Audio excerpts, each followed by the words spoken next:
A very good morning dear student. Today we will discuss types of titration. Types of titration ये question viva में generally पूछा जाता है और इसका आंसर हम बहुत अच्छे तरीके से दे सकते हैं। तो टाइप्स ऑफ टाइट्रेशन में वैसे मेजरली इसको हम टू टाइप्स में क्लासिफाई करते हैं। एक होता है एक्वस टाइट्रेशन और एक होता है नॉन एक्वस टाइट्रेशन। फिर एक्वस टाइट्रेशन को फिर हम फर्दर 4 टाइप्स में डिवाइड करते हैं। तो फर्स्ट उसमें है एसिड बेस टाइट्रेशन। 4 टाइप्स में डिवाइड करेंगे। Acid base titration, redox titration, complexometric titration, precipitation titration. तो इस तरीके से 4 टाइप्स में क्लासिफाई करेंगे। उसमें सबसे पहले हम डिस्कस करेंगे acid base titration. Acid base titration में जहां भी हमको पता है कि टाइट्रेशन में हम 2 सॉल्यूशन यूज करते हैं, एक ब्यूरेट में लेते हैं और एक पिपेट से सक करते हैं। तो यदि उसमें एक सॉल्यूशन एसिड है और दूसरा सॉल्यूशन बेस है, मतलब एक एसिडिक नेचर का है दूसरा बेसिक नेचर का है, तो उस टाइट्रेशन को हम बोलते हैं एसिड बेस टाइट्रेशन। और एसिड की बेस के साथ जो रिएक्शन होता है उसको हम बोलते हैं न्यूट्रलाइजेशन। न्यूट्रलाइजेशन की रिएक्शन होता है, तो इसका हम दूसरा नाम न्यूट्रलाइजेशन टाइट्रेशन भी बोल सकते हैं।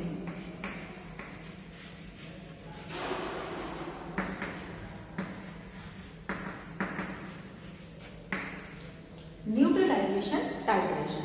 अब इसका ये एग्जाम्पल आपसे पूछता है टीचर कि क्या एग्जाम्पल है, तो हम इस तरीके का कॉम्बिनेशन ले सकते हैं कि एक एसिड और एक बेस। तो एसिड में हमने मान लीजिए सिलेक्ट कर लिया है HCl, तो उसके साथ हम यहाँ पर ले सकते हैं कोई भी बेस। तो बेस में हमने ले लिया है NaOH। NaOH स्ट्रॉन्ग बेस है, HCl स्ट्रॉन्ग एसिड है। तो स्ट्रॉन्ग एसिड का स्ट्रॉन्ग बेस के साथ यदि कोई टाइट्रेशन हो रहा है, रिएक्शन हो रहा है, तो उसको हम बोलेंगे एसिड बेस टाइट्रेशन। फिर सेकंड है रेडॉक्स टाइट्रेशन। ये भी बहुत इंपॉर्टेंट टाइट्रेशन है, हम हमेशा लैब में करते हैं। तो इसके बारे में भी हम थोड़ा सा समझते हैं। रेडॉक्स टाइट्रेशन में जो रेडॉक्स वर्ड है वो 2 वर्ड से मिलकर बना हुआ होता है, RED प्लस OX। तो RED मीन्स होता है रिडक्शन और OX मीन्स होता है ऑक्सीडेशन। तो इसमें 2 प्रकार का रिएक्शन होता है, एक होता है ऑक्सीडेशन की रिएक्शन और दूसरी होती है रिडक्शन की रिएक्शन। मतलब एक का हो रहा है ऑक्सीडेशन और दूसरे का हो रहा है रिडक्शन। तो इसमें 2 जो केमिकल हम यूज करते हैं उसमें एक होता है ऑक्सीडाइजिंग एजेंट और दूसरा होता है रिड्यूसिंग एजेंट। तो इसका एग्जाम्पल आप याद रखिएगा। इसका एग्जाम्पल यदि हमको टीचर पूछते हैं तो हम आंसर कर सकते हैं KMnO4 versus ferrous ammonium sulphate. Ferrous ammonium sulphate. Ferrous ammonium sulphate जो मोहर साल्ट होता है उसके साथ हम KMnO4 potassium permanganate, this is potassium permanganate. तो पोटेशियम परमैंगनेट के साथ हम यहाँ पर फेरस अमोनियम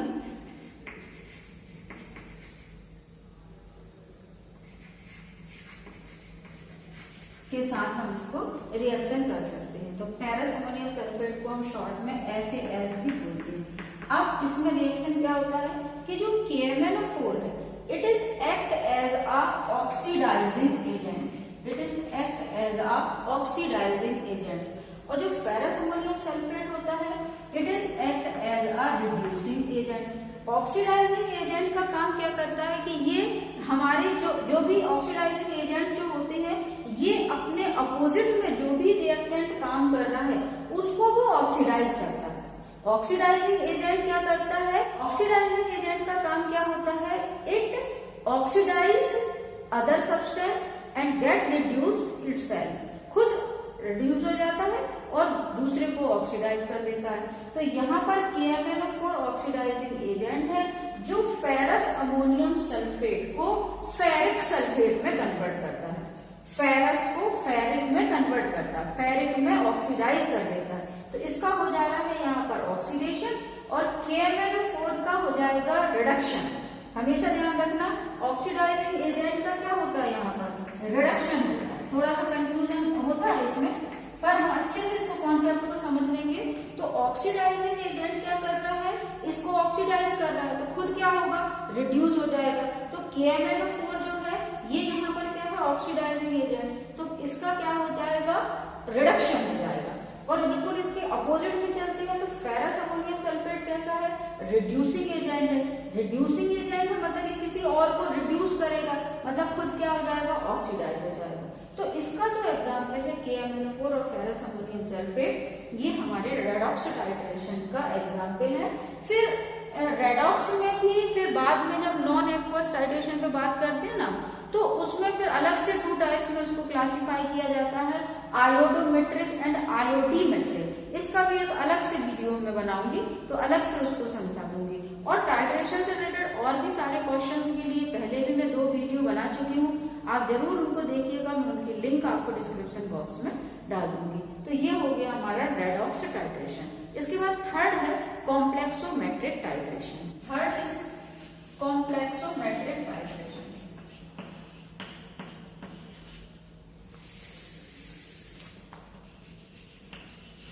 कॉम्प्लेक्सोमेट्रिक टाइट्रेशन। अब कॉम्प्लेक्सोमेट्रिक टाइट्रेशन का बहुत अच्छा एग्जाम्पल है EDTA, जो कि कॉम्प्लेक्सिंग एजेंट, एक चीलेटिंग एजेंट है। इसके साथ हम कोई भी मेटल, यानी जो हार्डनेस कॉज करती है मेटल, उनके साथ ये टाइट्रेट करता है। तो जब हम उसको हार्डनेस ऑफ वाटर जब डिटरमाइन करना पड़ता है, तब हम यहाँ पर हार्डनेस ऑफ वाटर जब हम डिटरमाइन करते हैं, तब इस टाइट्रेशन का यूज हम करते हैं। बहुत ही अच्छा टाइट्रेशन है ये।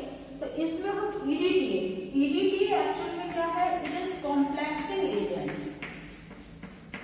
It is complexing agent. और ये क्या करता है, कॉम्प्लेक्स बनाता है, चीलेट्स बनाता है, एक पिंसर लाइक स्ट्रक्चर बनता है, क्लॉ टाइप का बन जाता है। ऐसा इस तरीके से ये इस तरीके से ये जुड़ता है।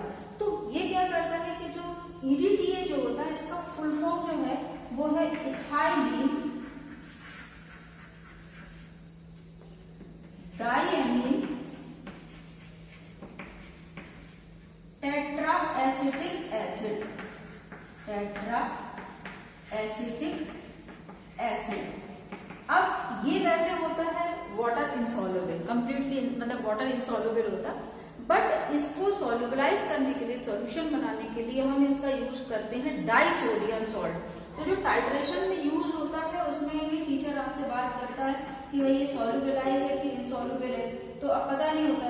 तो हमको हमेशा ध्यान रखना कि ये इसका डाइसोडियम सॉल्ट हम यूज करते हैं, इसका ethylene diamine tetra acetic acid का। तो डाइसोडियम सॉल्ट सॉल्युबल है, बट EDTA इनसॉल्युबल है। तो EDTA के साथ जब हमने कोई भी हार्ड वाटर के साथ टाइट्रेट किया, तो EDTA ने उसके साथ एक पिंसर लाइक स्ट्रक्चर बना लिया। 6 प्लेस से ये जुड़ता है, दोनों नाइट्रोजन से और 4 ऑक्सीजन से, जैसे 6 प्लेस से ऐसा एकदम पूरा पिंसर लाइक स्ट्रक्चर बना लेता है। और उसके डिटर्मिनेशन के लिए कि वाटर में कितनी हार्डनेस है, कितने उसमें मेटल आयंस है, कितना उसमें कैल्शियम मैग्नीशियम प्रेजेंट है, उसको डिटर्मिनेशन के लिए ये हम टाइट्रेशन यूज करते हैं। इसको हम कॉम्प्लेक्सोमेट्रिक टाइट्रेशन बोलते हैं। तो ये इतना थोड़ा सा ये आपको कम से कम टाइप्स और उसका एग्जाम्पल आप जरूर उसमें बताइएगा कि EDTA वर्सेस मेटल आयंस, या जो हार्डनेस ऑफ वाटर में डिटर्मिनेशन करते हैं, उसके लिए हम कॉम्प्लेक्सोमेट्रिक टाइट्रेशन की हेल्प लेते हैं। इसके बाद next is precipitation titration. Precipitation titration. अब प्रेसिपिटेशन टाइट्रेशन में क्या होता है कि प्रेसिपिटेट का फॉर्मेशन होता है। तो फोर्थ जो है आप लिख सकते हो प्रेसिपिटेशन टाइट्रेशन।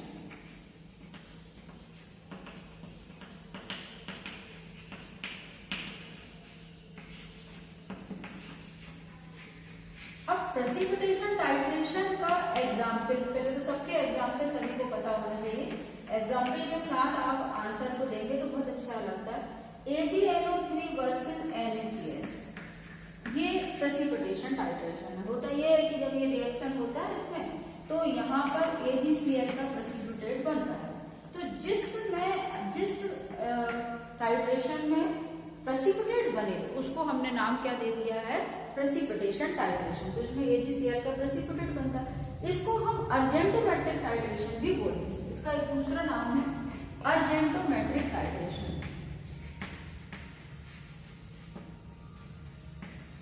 अर्जेंटोमेट्रिक एक्चुअली इसलिए बोला है क्योंकि इसमें AgNO3 का इन्वॉल्वमेंट है।